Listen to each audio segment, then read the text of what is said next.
Hello, and welcome to Ministry of Flavour.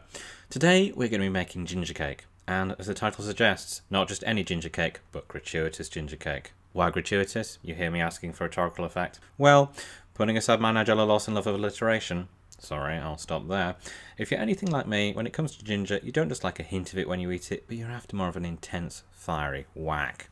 This, then, is the answer to the question I recently posed myself. Just how gingery can you make a ginger cake? The answer led me to this recipe and the cake I'm calling gratuitous ginger cake. So for this recipe, we're going to be using not one, not two, not three, but four. That's right, 4 different kinds of ginger to make sure it packs as much of a gratuitous ginger punch as feasibly possible. Replaying that footage once again for effect, we'll be using stem ginger and its syrup, crystallized ginger, ground ginger, and actual real ginger. Starting off with the first incarnation of ginger here, I'm mixing ground ginger into self-raising flour. You could always sift this if you want, or you could live life dangerously, like I do. Next, it's on to creaming the butter and sugar together. The sugar I'm using here is dark muscovado.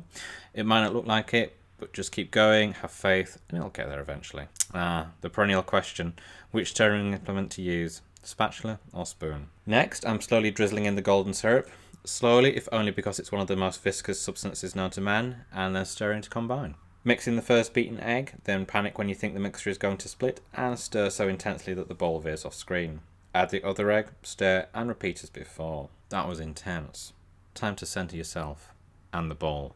Next, it's on to incorporating the flour and ginger mixture gradually into the wet ingredients.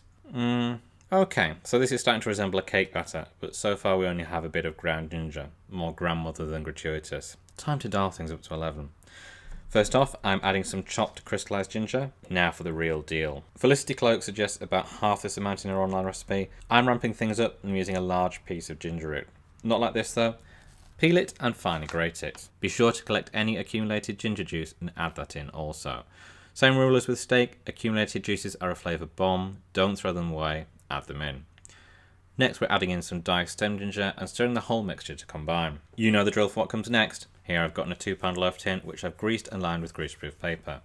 Transfer your cake batter into the tin, revert back to the spatula spoon debate for a while before you flatten out the mixture ready for the oven. Slide this into a 160-degree oven and leave it in there for an hour. Through the magic of time you should end up with a cake which looks like this and leaves a cake tester clean. Leave the cake to cool in the tin and prepare for your apartment to be infused with a delicious baked ginger aroma. Once it's cold, it's onto the icing.